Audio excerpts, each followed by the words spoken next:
All right, what is up, everybody? We are back with another edition of Everyday Hoops.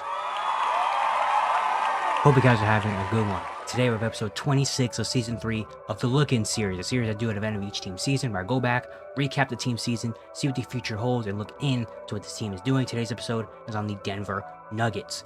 Thank you guys for the views on the videos and the shorts recently. I really appreciate it. If you do like the content around here, consider subscribing, liking, turn notifications, do all stuff like that. I'd really appreciate it. It really helps out a lot. We're on the road to 1,000 subscribers, getting closer and closer as days go on. So support our channel. Be very much appreciated. Links to my Twitter and all that stuff down in the description below. And yeah, don't waste any more of your time. Let's get right to it. So the Denver Nuggets, they end up losing in Game 7 to the OKC Thunder. And now going into an offseason that I personally maybe think is very important for them. This Nuggets team, we all know kind of like the limitations of what this team kind of is right now. Not a great bench, not a lot of spacing, but yet they somehow still made it to their one win away from getting back to the conference finals because they have that championship DNA. And Nikola Jokic is obviously amazing. He had his best season ever this season. And I mean, obviously, they still are going to have a good team. But I think with the new CBA and all that stuff, I think this is a very important offseason for the Denver Nuggets in terms of what the future is going to hold for them in terms of contending, getting back to the promised land that they were 2 or 3 years ago. You know? So, yeah, I mean, they have a lot of money tied into this team. You know, you look at the salary. I'm looking at the salary table right now. Jokic obviously getting paid a lot of money. He's going to get 55 next year, 59 in 2027. Then has a $62.8 million play option in 2028, and he's eligible for an extension this offseason apparently as well. Jamal Murray already got his extension this past summer, where he's going to get paid 46, 50, 53, and 57. Michael Porter Jr. still is getting paid $38 million next year and $40 million in 2027. Aaron Gordon got his extension this offseason. He's getting paid $22 next year, then $31, $34, then a $37 million player option. So your top 4 guys all are getting paid around $30, $40, $50 to $60 million. So basically your entire salary cap is put into these 4 guys, you know, which are a very good 4. They've been a 4 that have won a championship together, you know, so it kind of makes sense. But it just really sucks with the limitations now with the new CBA and the second apron and stuff. This team is very limited in terms of what it can do to put things around them. You know, bringing in Russell Westbrook. Russell Westbrook was amazing this year, and you only got him for $3 million. He has a $3 million player option next year, which we'll see what happens there. Christian Brown. Christian Brown was a legitimate MIP candidate this year. He's only on rookie deal, but he's eligible for an extension this summer. And there's reports saying that he could get about $30 million. So now that's our big decision of, do we pay this guy $30 million while already having 4 guys tied in? Like, I don't know how much money Christian Brown's going to get. And then besides that, they don't really have the only money they have really tied in right now is Zeke Naji, who doesn't even play for them. He's getting paid 8, 7, then a $7 million player option. So that was a big miss of a contract that they gave a couple years ago. But then everyone else is on rookie deals or minimum deals. So they don't really have a lot of money tied in. But the tough thing about this Nuggets team is they've had to kind of build through the draft, where we've seen the last few years, they've tried to acquire a lot of late first-round picks, early second-round picks, and hope they can hit on some guys that could come in and be, you know, players for them. And the only one they've really hit on is Christian Brown.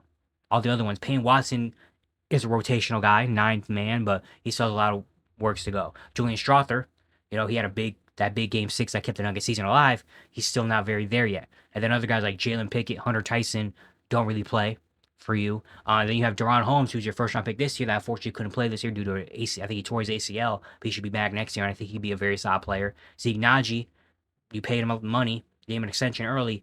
That didn't really work out. So all these kind of hits that they've tried, only one has really like done well. And then you have 2 others like Watson and Strawther that are kind of like borderline. They're like in the rotation. Some nights they play, some nights they don't play. So yeah, I mean, and that's kind of the way they have to build this team out because they don't have money to go spend. You know, they lost guys like KCP and Bruce Brown and Jeff Green because they couldn't keep them.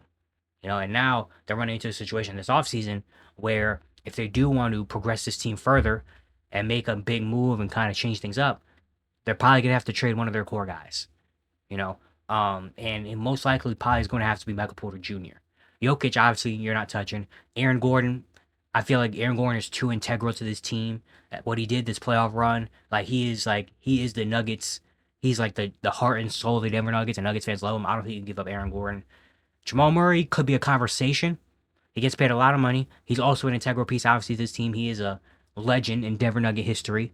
Obviously, him and Jokic, that two-man game is one of the best, if not maybe the best in the NBA. So you don't want to really give up on Jamal Murray, but he is getting paid a lot of money for a guy that's never been an All-Star. But then again, with how the NBA is now with money and stuff, you're probably gonna see a lot more of that. Guys getting paid a lot of money that aren't really superstar level players that are getting superstar level money. Like Jamal's getting paid 46, 50, 53, 57. You saw some moments in the playoffs that shows he's still good, but he could be a conversation. But it probably might be Michael Porter Jr. He's getting paid 38 million next year, 40 million the year after. He's eligible for an extension, and it was not a great run. Now, granted, he did have the shoulder injury. Obviously, that probably limited him at some points. But even though he is a good fit to this team, like a 6'10 sniper like him, you don't find that often. It's not easy to replace a guy like Michael Porter Jr. But if we're talking about making moves to maybe either get under the second apron one or to make like a difference on this team and try to build this team more and try to get any possibility possible, to bring this team back to what they were a couple years ago, it probably is gonna have to be MPJ. Where does he go or anything like that? I don't know. The NBA is kind of in a weird spot right now where I feel like we have to wait till the draft and stuff to really see, because there's a lot of rumors going around about like what's gonna happen with Giannis, what's gonna happen with the Celtics, all this stuff. So we're probably gonna have to wait a little bit to see like what landing spots are truly available, and what team will be willing to take on a Michael Porter Jr. With his money. But I feel like that probably has to be the route to go if they do want to kind of try to extend this window for as long as possible. And I feel like they're still a contending team. When you have the best player in the world, Nikola Jokic, they're gonna have a chance to win every single night. I've said that the entire season. As long as Jokic is on the court, they have a chance to win. You saw that. I mean, they took the Clippers to 7 games in a series where I picked the Clippers. I thought the Clippers were the better team. They took the Thunder to the brink. The number one seed that won 68 games. Like they did well, especially with a coach like David Adelman, who didn't get hired until what? Well, didn't get put in coaching position until April. He coached more playoff games than regular season games, and somehow he led you all the way there. I think he should be the coach. I think he's done a very good job, and I think he's shown everything that he could show to like be the next coach of this team. But yeah, I mean, it's really just about the depth. I mean, Jokic is fine, Murray's fine, Aaron Gordon, Christian Brown. If he can continue to develop, that's going to be a very nice thing for them. But now he's going to get paid money, so you hope he develops and plays well. But honestly, it's really more about the depth of this team. This is not a deep team at all. We've seen plenty of times this season when Jokic comes off the court, basically it's like just don't be down 10. Like they'll have a 6 point. They would have it in Game 7 where they're down, up 3. Jokic came out for a minute 30. They went from up 3 to down 3, just like that. And Jokic had to come back in the game. Like obviously they don't have any depth. And it's really hard to build a team with this depth when you have to rely on kind of minimum contracts. You can't go out and give someone a 3-year deal worth 60, 70 million. Like they can't really do that. Like they have to rely on guys like Russell Westbrook, older guys at the end of their careers that want to win another championship, come over here and have a role. Or someone wants to bet on themselves, like a Gary Trent Jr. or something like that. Malik Beasley, what he did in Detroit, where he signed a minimum just to be like, you know what, I'm just go here, see what I can do, and show my worth. Like that's really what they're gonna have to do. And honestly, like I feel like many players should take that route with Nikola Jokic. I mean, Jokic has shown he makes people better. You go over there and play well next to Jokic and Murray, like you're probably gonna get the easiest looks you've ever gotten. If I'm a role player that's kind of like a bet on myself type guy that doesn't have a guarantee anywhere, I might take a voucher from the Nuggets of like a minimum deal, come over there and just be like, hey, I'm gonna try to play next to Jokic and all these guys and try to, get my worth and maybe we can win a championship or go far and show my worth in the playoffs.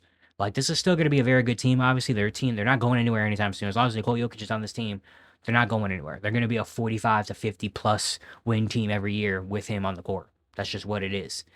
But when it comes to getting back to a championship and getting back to the finals and doing all this stuff, like they're gonna have to go different routes and do some very interesting things if they want to try to maximize this team and maximize Jokic being here. They also have to hire a GM.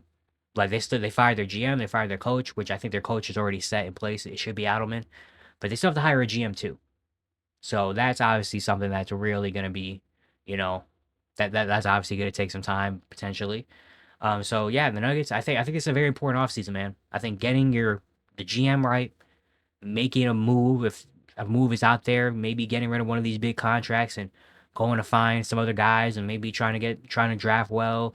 Like I think this is a big offseason for the Nuggets. I don't know why. I just get a feeling in my heart that this offseason has to kind of be a one where the Nuggets win.